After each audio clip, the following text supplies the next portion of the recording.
to another episode of Let's Talk Numismatics. My name is Kevin Tyler. And my name's Dan Netling. We're going to talk all about U.S. minted coins today. The last episode, I hope you really enjoyed it. We talked about all the basics, getting you into coin collecting. Today, it's a little bit different. With the American minted coins, there's a couple big things about American minted coins. Two main reasons that people collect. First is the history. There's a huge history with American and U.S. minted coins.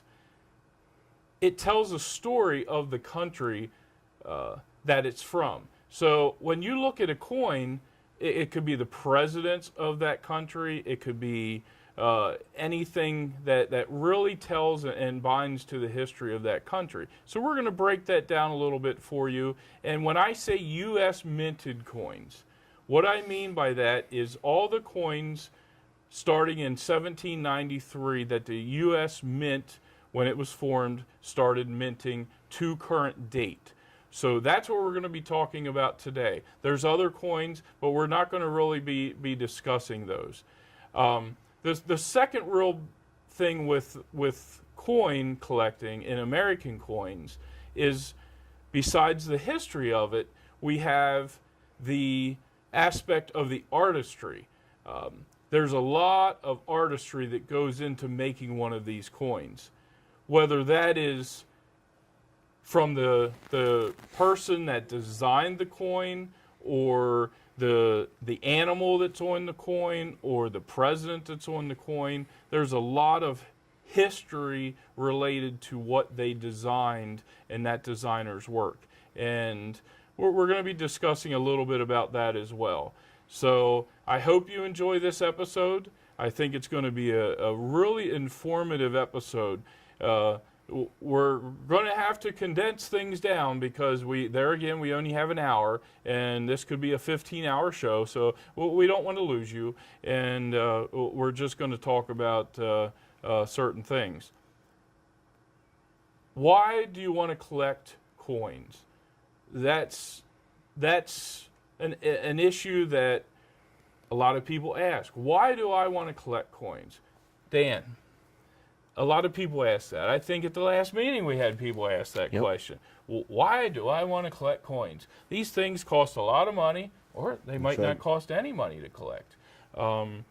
And can you tell me, if I'm a new collector and I'm somebody, maybe I'm a young guy, and I don't have a lot of money to collect these coins, can I still collect coins? What do you think? Absolutely, Kevin. And I'm going to go back to one of the things that was my primary point on the first segment that we talked about, and that's the history. You know, I'm a firm believer that collectors enjoy and love the history of coinage, because the coins, and particularly U.S. coins, tell the story of the history of our great nation. Back in the early years, when our young nation was just getting started, and there's just so much history there. And to think that you can hold one of these coins, and perhaps maybe George Washington held that coin in his hand. You never know, right? I mean, you never know. You never know who of some prominent American who was responsible for the development of our nation, and maybe one of the signers of the Declaration, held that coin in his hand. And to me, the history is the fascinating part of collecting coins. And no, again, you don't have to have a lot of money. You can be on a very limited budget and still collect coins. You can go to the bank and get coins, in your normal change. Absolutely. And it costs you face value, and you can build a collection just from those coins that are in circulation today. Absolutely, and we have a young numismatist program with the Harrisburg Coin Club, and that's what we tell them. Go to the bank, get your loose change, get your parents' change, and just start a collection. It might be, you see a lot of stuff in front of us. They might get one of these folders, and simply start a set of Lincoln cents that you just fill in the box, and it's a real simple way to get collecting. You don't have to progress from that point. So back to the thing of why collect coins. It's a passionate thing. It's like you said, the history, a family member. It might be somebody you went on vacation and they said, "Here's a coin," and then all of a sudden you fell in love with where you went on vacation. So you're going to collect those coins from that area. Now in front of us, besides the date sets, we have the date sets. We have type sets. So what is that? A date set is simply, as it says, it's a date set. You're not worried about mint marks. You're not really worried about anything else with that coin. You just want one of every year. So you're kind of collecting by date.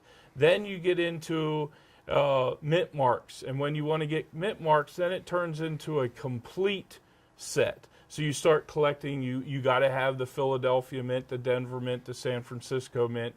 So it becomes a complete set of coins. Then you go into type sets. Dan, tell me a little bit about type sets, and you got a couple examples of type sets here in front of us. Well, a type set from the standpoint of pennies, you could have the half cent, you could have the large cent, and then you in 1856 you transitioned to the Flying Eagle, and then the Indian cent, which is a very popular series. And within the Indian cent, you have different you have different metal contents, and you have different designs that were within the Indian penny collection. So you know, and people collect according to those types of things in terms of the metal, the metallic content, or the particular artistic design of the coin. So type sets can be just about any. It can. It's just what it says. It's a type set, so Yep. it could be based on if you collect copper, silver, nickel, whatever. Exactly. Or it could be by, I want pennies, I want the old pennies, the new pennies, the dollars. It's kind of what you really want to collect. Right, exactly. And that's what we're trying to say here, is to get into the hobby, it can be whatever you want. It doesn't have to be about what anybody else is collecting. You collect what you want to collect. And the history of it ties into that. And you'll learn more about that. The first episode, we talked a lot about education.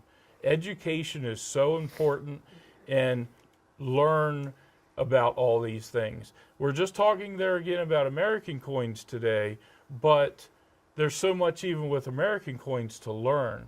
And we're going to start breaking that down here. We're going to start off in 1793, and we're going to continue up through the years. All right, now we're going to start talking about some coins. But before we can start talking about those coins, Dan, how did the U.S. Mint come about? Well, Kevin, it's a rather interesting story. Robert Morris was selected to be the first director of finance for our new government, and he was tasked with the idea of coming up with a federal coinage, and he had the notion of putting the president on our coins. Okay. He was actually going to put President Washington on the coinage, and George Washington was not very comfortable with that because he did not want our coinage to be similar to Great Britain's, if you will, because at the time the British coinage had the king's image on the coins, and he did not want that to happen with American coinage. So he recommended and encouraged Morris to come up with the image of a symbol that was symbolic of liberty, and that's where the whole notion of Lady Liberty came from, which was used for so many years on our coins. Okay, all right. And then the following year, David Rittenhouse became the first director of the U.S. Mint. Okay. And the first U.S. Mint was selected and located in Philadelphia, and that's how our coinage got started. And he was given the permission to strike the first coin. And right after Rittenhouse was given permission to do that first coin, the first coin that was minted was called a half diem. That coin, the story behind this is they took George and Martha Washington's actual silverware out of their house and melted it down to make these first coins. Yeah. We don't know if that story is 100% true, but that's how history states it. So, very interesting story of the half diem. And that was in 1793. And in that year, they minted 2 other coins. Now, the half diem wasn't put into circulation, but these coins were. You have the half cent, correct? Correct. And then the large cent. That's correct. And you would think you know what the modern cents look like. Well, these are much bigger. The actual half cent is almost the size of a modern quarter today. And when you look at the large cent, it's almost the size of a $50 that you know of today. So the coins were very interesting. A lot of history of the artwork and everything is just beautiful in some of these older coins. And so that was the first coins in 1793. All right, Dan. Well, we just told you a little bit about the beginning of U.S. Mint history, and we told you about the half cents and the large cents. There's a lot more to these cents. You have 6 different types of the half cents and 9 different types of the large cents. Unfortunately, we do not have the time to go into detail of every one of those during this show. So this is where I want your education to come in. Do some research, grab a red book, and if you're really interested in the cents, do that education. So we're going to go ahead and move on. Just a minute, Kevin. Before we move on, if I could just take a minute. Go ahead. There's really a neat and interesting story dealing with the large cent from 1793, and it deals with the reverse. All right. And the design for that coin initially was going to be what's referred to as the chain reverse. Unfortunately, there was a lot of opposition at the same time, and people felt that those chains were emblematic of slavery. And so you could see early on a opposition arising in our country to the whole issue of slavery. And so as a result of that opposition, the coinage was changed, and the reverse was changed to a wreath type of reverse, which was not only incorporated into the large cent and the half cent at the time, but later incorporated into all the reverse designs of our coinage. Very interesting. I thank you, Dan. I think they'll appreciate that story. That's the kind of stuff we're going to kind of give you little tidbits as we go through the show. Great. So now we're going to move on to the small cents. All right. So in 1856, a new era of coins started. And that is with the Flying Eagle, which I have a nice sample here. And we'll get a nice close-up of that and put it on the screen. James Longacre was the designer of that coin in 1856. And if you are a really high collector and are lucky enough to own that, that is a sought-after coin. That's a prized possession in the numismatic world because there wasn't that many of them minted. So if you can get that coin, that's one to definitely collect. So then we move on into the Indian head cents. But there's a little story there. What happened was we move into the Indian head cents. The large cents that we showed you earlier, they were being phased out. So they quit production of the large cents, and that created a high collectible item in the numismatic world that, since that coin was no longer going to be minted, everybody wanted it. So it helped the collections at that time and get people excited about collecting the large cents. So the Indian heads, that's what we're going to talk about next. And we have a nice selection of Indian heads in front of us, which they were produced all the way up to 1909. And they're just a very beautiful coin, a lot of history behind them. So, Dan, do you have any good stories on the Indian heads? I do, Kevin. One of the particularly interesting stories on the Indian head was in the year 1862. The Civil War time. Things were moving along pretty ferociously with the war, and as a result, there was this severe shortage of coinage throughout the United States, and so that was.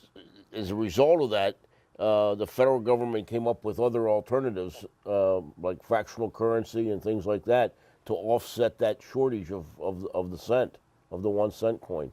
Okay, well, that's interesting. Yeah, that's the Civil War was right in the middle of the production of the Indian head cent. Right. So there again, that's you like to collect. That's a great item to try to find and collect. Okay, now we're going to move on to what is probably the most influential coin in U.S. history. It is the one that most collectors get started with, whether you're young or old. It's a great coin to collect. It's the Lincoln cent. It's still the current cent as of today. There was 7 different reverse designs or back tails designs of the Lincoln cent. And we're going to cover a little bit about those. But President Lincoln, in 1909, that would have been his 100th anniversary of his date of birth. So that's what happened in 1909 to put President Lincoln on the penny. And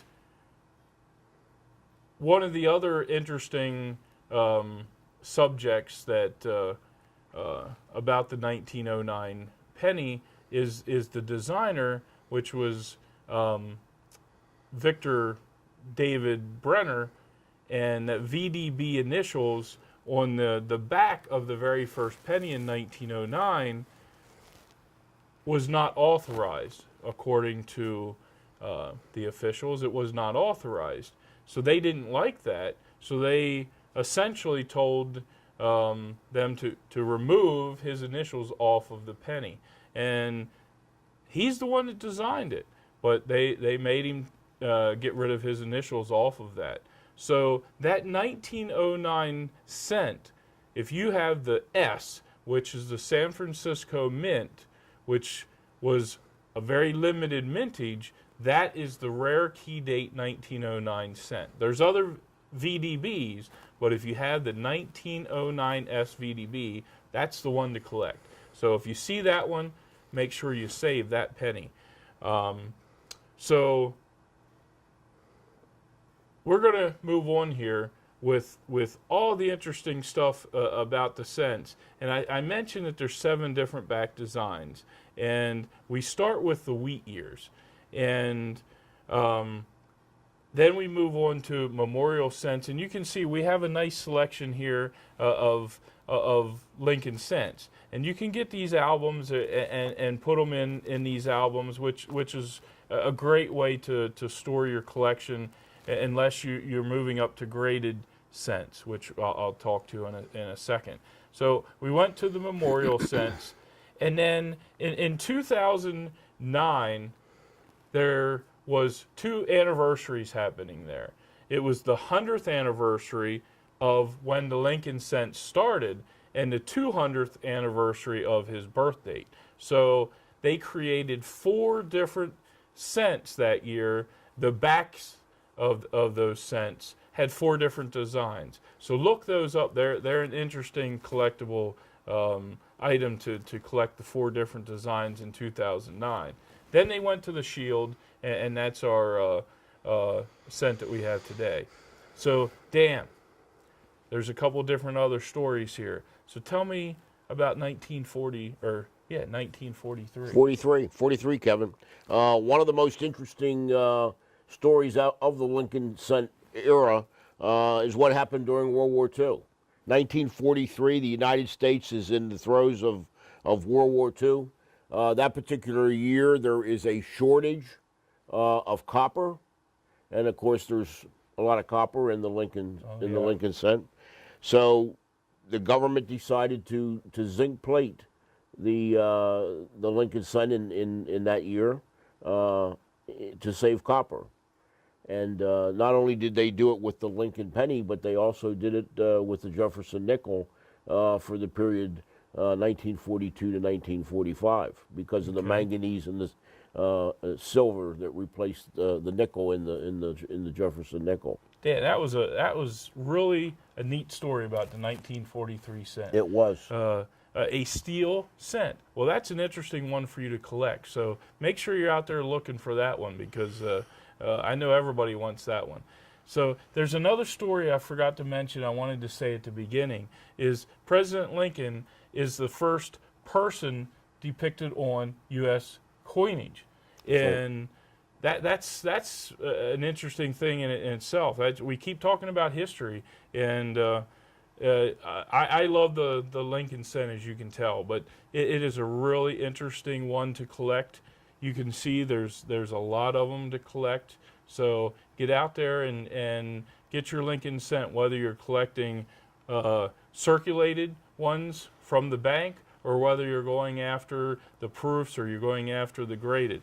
I didn't touch on the graded ones, but some people only collect the graded ones, which is perfectly fine. It's going to be a more collectible item. It's going to be worth a little bit more money. It's encapsulated in the graded encapsulation that we talked about in the first episode. So there's nothing wrong with collecting graded coins. Most of your professional numismatists are going to want it this way. But start this way and work up to this. This is what most collectors work up to. So let's go move on. There's a lot more coins to talk about. All right, Dan, we're going to talk a little bit about the Renaissance of American coinage. We talked about the Lincoln cent, or we're going to be talking about the Lincoln cent. And that was one of the first coins that collectors called the Renaissance of American coinage. The 18th and 19th century, the artisans and the designers were actually part of the U.S. Mint, or they were chief engravers of the U.S. Mint. And then in the 20th century, it was decided to allow private artisans and private artists, designers, to be able to design coins. And so that was very different. And I think, Dan, you're familiar with some of the artists, so I'm going to let you tell us a little bit about those artists. Absolutely, Kevin. Thank you. And certainly Victor David Brenner was one of those early civilian artists, if you will, who was very involved with the mint. And in fact, President Theodore Roosevelt had spoken with him and had commissioned him to do some work, and he did a lot of work. And of course, the Lincoln cent became very famous, probably one of the most famous coins in our nation's history. But there were other artists as well, private sector artists. Herman McNeil, for example, designed the very famous and beautiful Standing Liberty Quarter. The Mercury Dime was designed by Adolph Weinman, as was the Walking Liberty half dollar. Those three particular often referred to as the Renaissance, the best known of the Renaissance designs during that time period.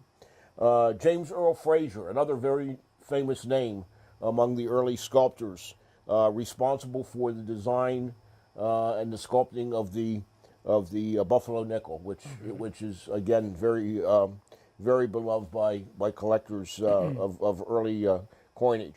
And still today. And even to this day, absolutely. And then in terms of the peace dollar, which was initiated and design came into design right after in the years following the end of World War was designed by Anthony Di Francisci. Became a very famous design. And then about this time, another new famous artist came on the scene, and we'll talk a little bit about him later, and that was Augustus St. Gaudens. Okay. Interesting. Very interesting. All right, Dan. I think the St. Gaudens is a fascinating subject in itself, and you know a lot about it. So why don't you tell everybody a little bit more information about it?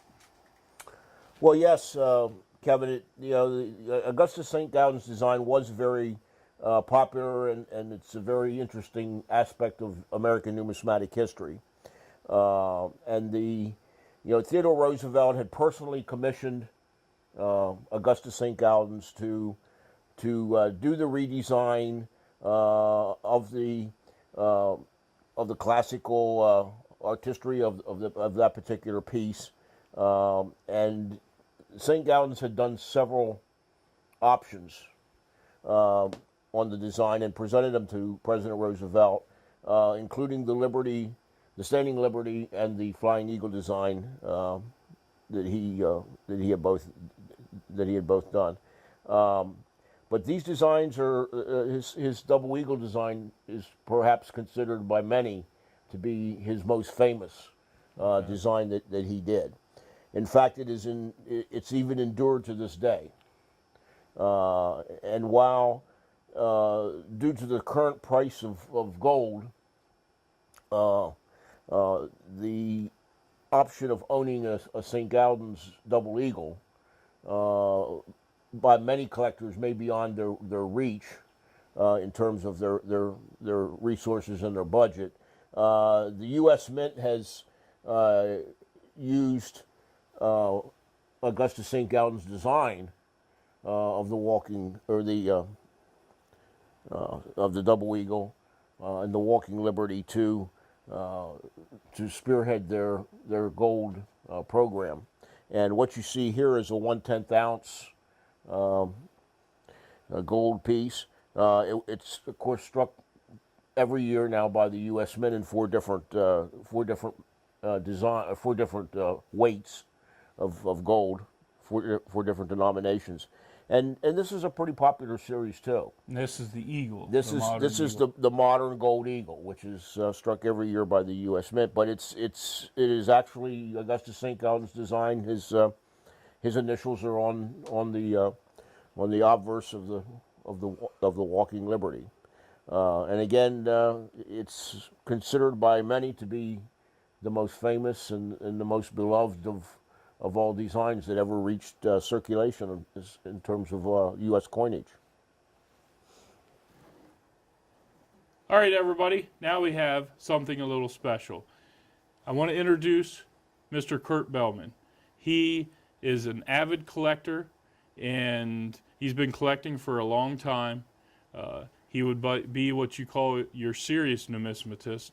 And besides that, he's a volunteer for the ANA, which is the American Numismatic Association. We talked a little bit about them at the first episode. So welcome, Kurt. I'm glad that you're with us. Kurt, thanks. Glad for to have having you me. with us today. Yeah. Glad he could make it. Kurt, what is your specialty? Tell me a little bit about what you like to collect in your specialty. As you mentioned when you were dealing with the cents, I started with Lincoln cents. Okay. And every time I get the opportunity to upgrade one from my collection, I still do that, but it's not my main focus anymore. My main focus has become what I call the middle denominations, larger than cents, but not yet silver. Okay. So we're talking about two of the three very short-lived series, the 2 cent and 3 cent series, and then the 5 cent nickels that people are very familiar with. I've put together a really nice 2 cent set, but I'm still missing some of the rarer ones. Aren't we all? The 1872 has eluded me, and of course the 73s, which are proof only, Okay. And then I think there's a variety. There's two motto sizes in 1864, the small and the large motto. The tougher one of those two has still eluded me, but I've gotten the rest of the set in pretty decent condition. Most of them are XF and better. And then, of course, that's the last of the copper-looking coins, moving up from half cents. The 2 cent is the end of the red coins, if you will. Okay. From that point on, they start to get more of a neutral silvery color, even though, ironically, what we call nickels are actually 3/4 copper and only 1/4 nickel, and have been since the beginning. I will mention one thing about the 2 cent piece, and that is that it is the first coin that had the motto "In God We Trust" on it. Okay. Very interesting. And it took quite a number of years to get that on all of our coins, and even longer to get it on all of our paper currency, which I guess didn't even happen until the Great Depression. But other than the 2 cent, which is a very short series from 1864 to 1873, a slightly longer series is the 3 cent nickel. And a lot of people aren't aware of the fact that originally when you referred to a nickel, at least for a year, that meant a 3 cent coin, because the 3 cent nickel was introduced in 1865, and the 5 cent nickel wasn't introduced until the next year in 1866. So for at least a year, the 3 cent 3 cent was the only thing called a nickel. And it was also 75% copper and 25% nickel. The transition from the old 3 cent silver coin and the half dime to the 5 cent nickel coin has a central Pennsylvania connection to it. There was a gentleman by the name of Joseph Wharton, who was the namesake of the Wharton School of Business in Philadelphia, who bought what he thought was a copper mine in eastern Lancaster County near the town of Gap. And he worked it for a little while, and basically they ran out of copper. But what he discovered were very, very thick deposits of a mineral called millerite, which creates very high quality nickel. So he had all of this nickel on his hands, and he was also a very well connected politically individual. He had lots of friends in Washington, and he talked them into getting rid of the 3 cent silver coin and the 5 cent silver coin called the half dime, in favor of nickel coins to replace them. And they caught on. Of course, during the time of the Civil War, as you mentioned during the segment on Indian head coins, Indian head cents, most coins were starting to be hoarded, and especially they were hoarding anything in silver. So it was thought that it was time to create a more sensibly sized coin, and something that would be less likely to be hoarded.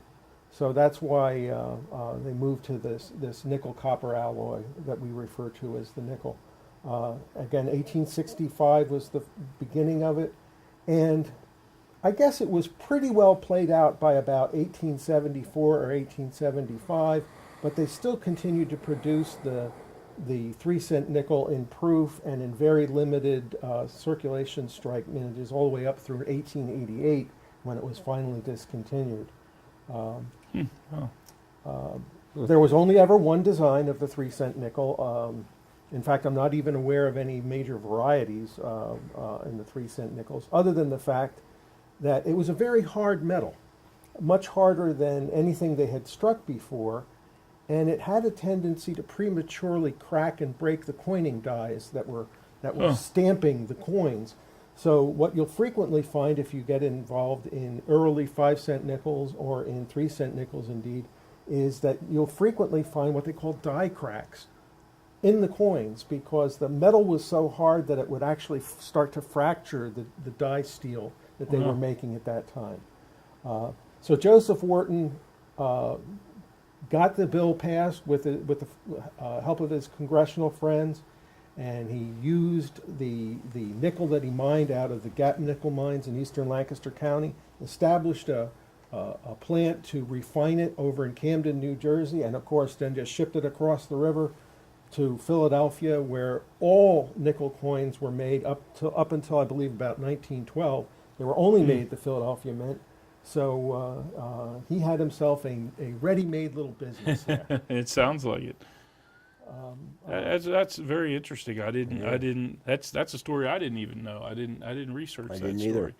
So where do we go with the next step with nickels? Well, the 5-cent nickel, which everybody's familiar with, and it's the only alloy that is identical today. If you find a 2018 or a 2019 nickel in circulation, it's the exact same alloy, of course a different design, that the 1866 nickel was. And only during the war years was the alloy altered in order to save nickel, which was useful in the war effort.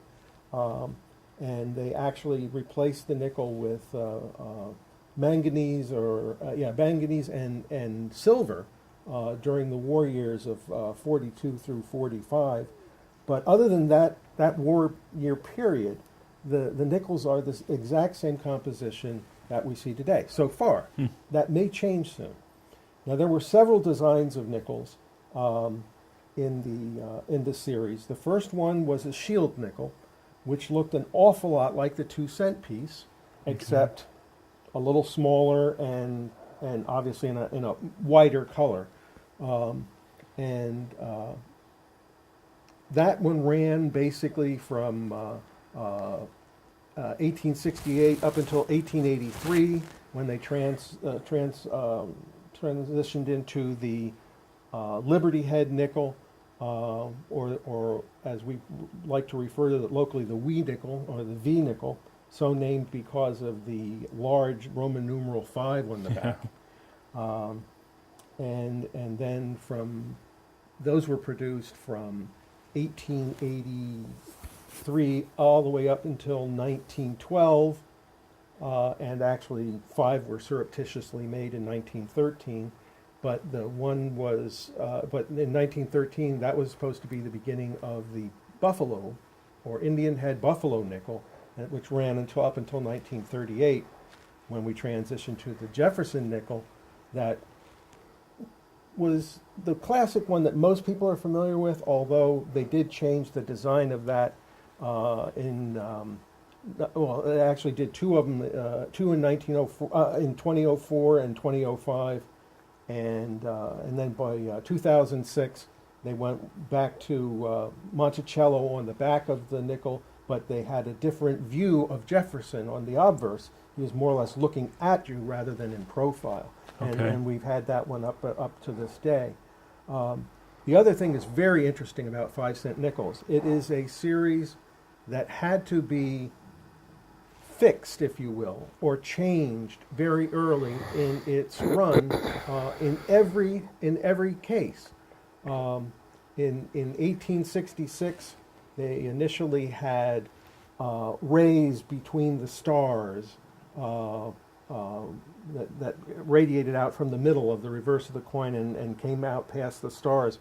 And they found that actually accelerated the degradation of the dies. So they eventually got rid of that in very early in the series, and by 1868 they were all without the rays. Then in the beginning of the Liberty Head series, they left off the word cents on the first ones in 1883, and until they found out that they were making it possible for people to lightly gold plate a brand new 1883 5-cent nickel and pass it off as a $5 gold piece, because a $5 gold piece and a 5-cent nickel were very similar in size.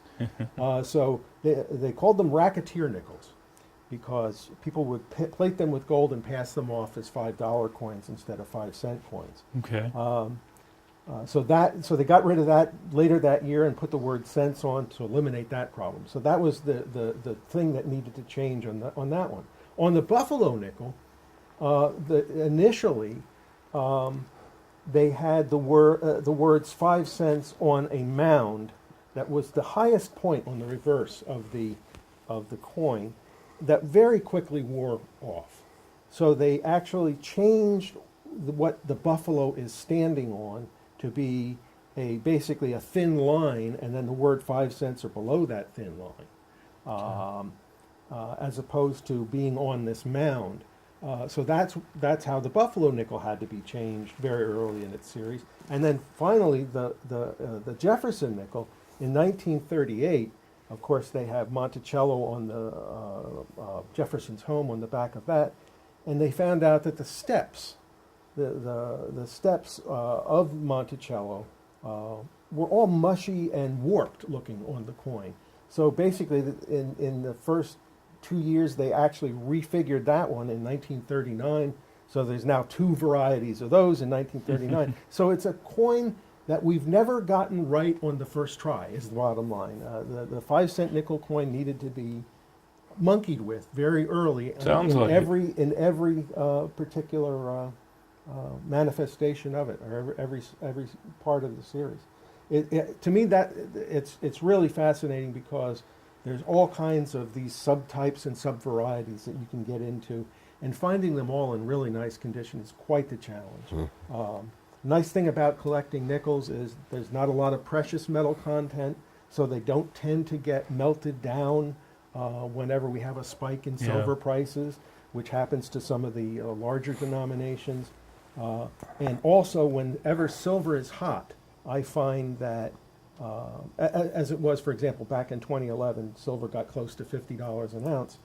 I'd go to coin auctions, and everybody else is concentrating on silver coins because they either think they're going to go to the moon, or indeed they want to try to get them melted down and sell the silver. Meanwhile, 2-cent pieces, 3-cent pieces, 5-cent pieces, nickels are selling for way below catalog price. So that's how I really got interested in it initially. Well, that's really interesting. Fascinating. Now you know why we invited Kurt on. He could probably go on all day about this subject. He's really specializes in this and really knows a lot about it. So, Kurt, I think we're going to keep you on here a little bit longer and help us talk about some of the other stuff, because it's good to have you on, and we got a lot more to talk about. So, all right, everybody.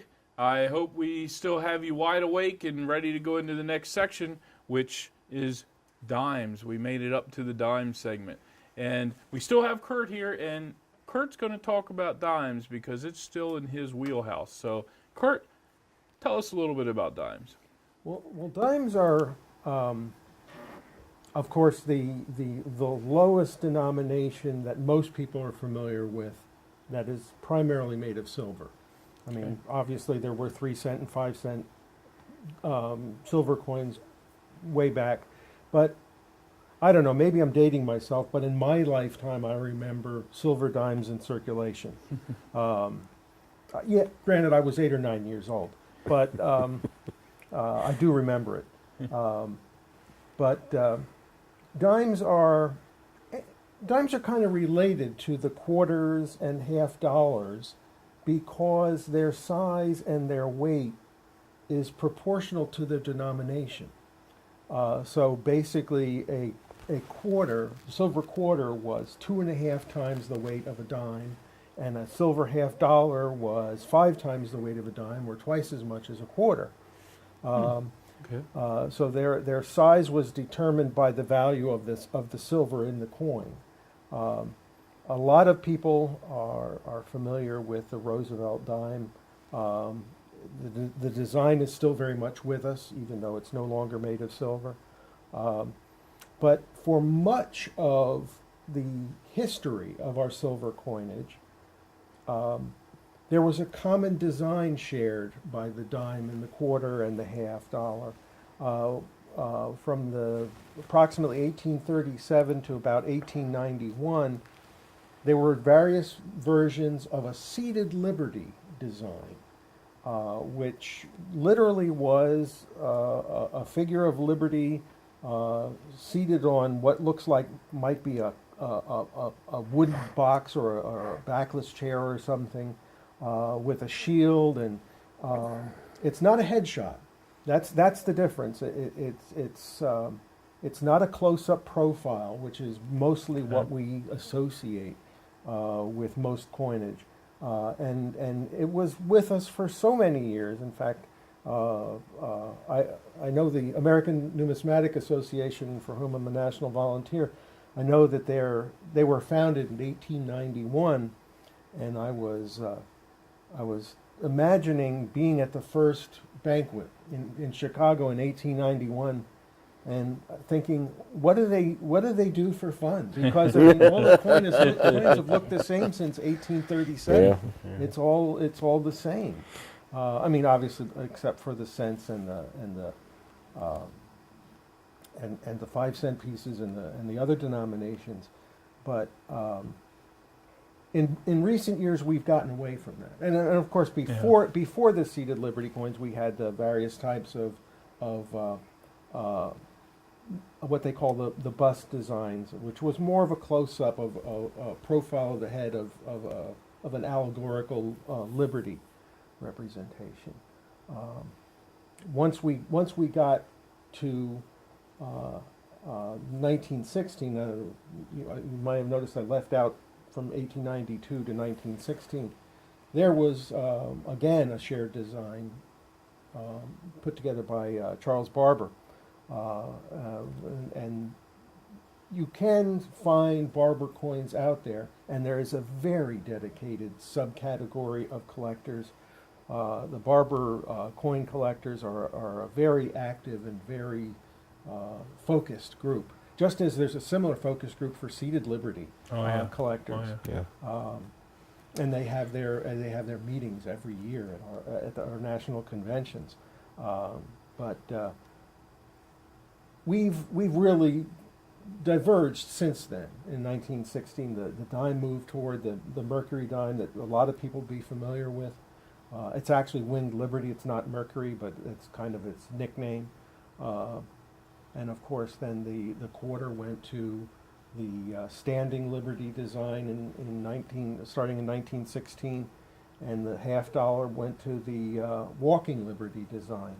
So they diverged pretty much at 1916 during the... So you brought up a question for me. Mm-hmm. Mercury dime. How do you know how it got the nickname, or how that occurred? If you look at it, it's actually Liberty with wings on the sides of her head. And the first thing that you talk about wings on the side of the head, the first thing people think of is the Greek mythological figure Mercury, who I believe was supposed to be male. I might be wrong about that, but I believe Mercury was intended to be male, and this is a female figure. So either we've done gender bending on Mercury, or it's actually Winged Liberty. Okay. Okay. People will find that interesting. That was a question that I've heard many times. How did it become the Mercury dime? So that was good. Anything else that Dan? Anybody else? You got anything else on dimes, or should we move on to the next subject? Silver ended in 1964. Yes. So any coin dated 1964 and before, from any of those denominations, is 90% silver. Mm-hmm. Since 1965, the outer layers of the coins is the same alloy as the 5-cent nickel. Okay. But they're a front and a back layer sandwiched around pure copper. Okay. And all coins since 1965, with the exception of some specially made collector coins. Yeah. Is of that so-called clad or sandwich variety of coin.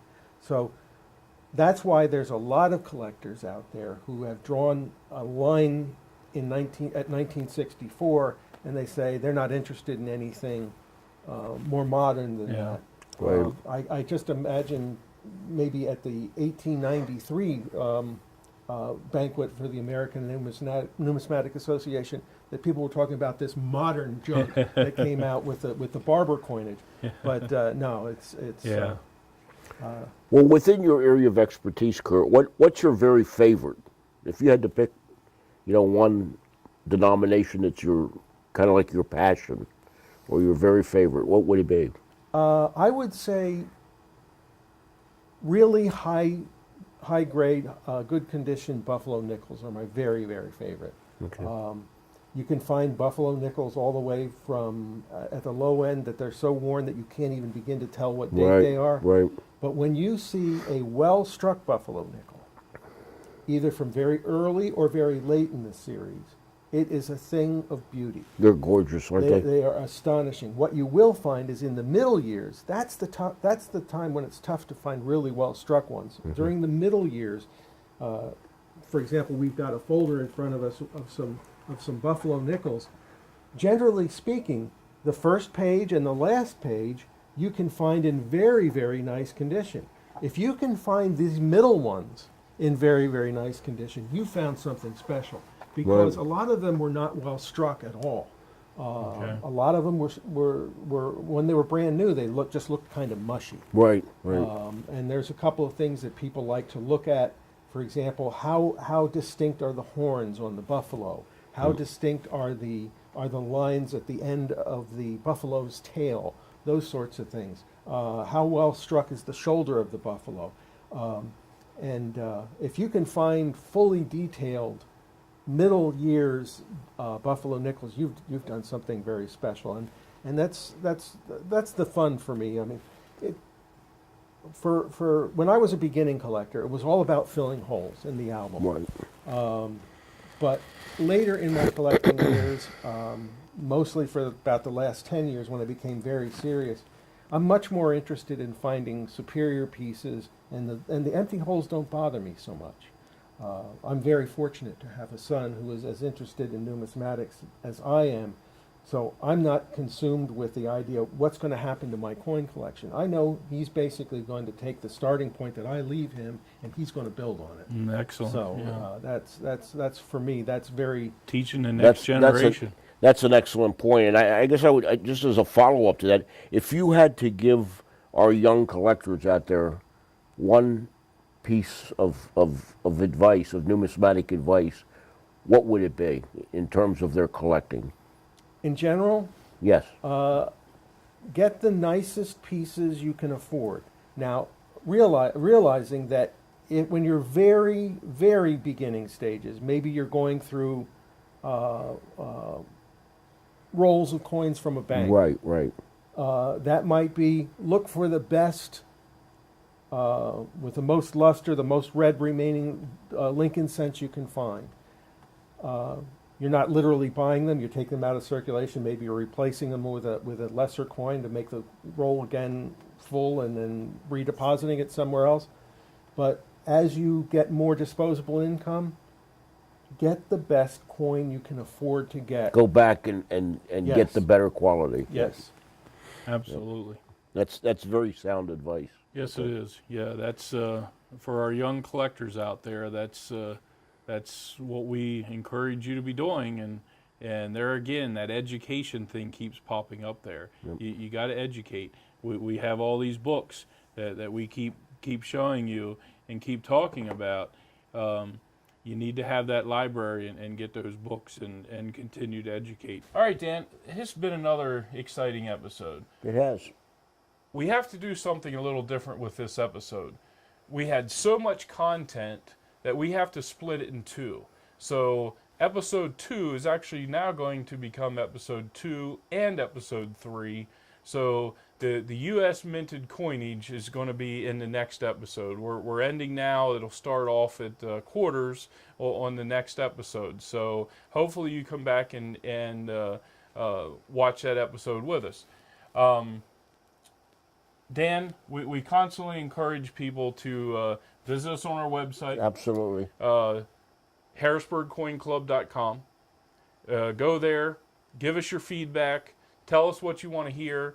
we'll put it on an episode or get back to you. So please visit there. There's a lot of information on there. One of the big topics that I want to cover here a little bit is our coin show. We have our annual coin show coming up in September. Now, yeah, it's a few months down the road, but September 28th, 29th of 2019 is our next show. And this is going to be an outstanding coin show. It's going to be a grand event. It's going to be unlike any other coin show that you've probably attended, or unless you've been to a World's Fair of Money. It's going to be something very different.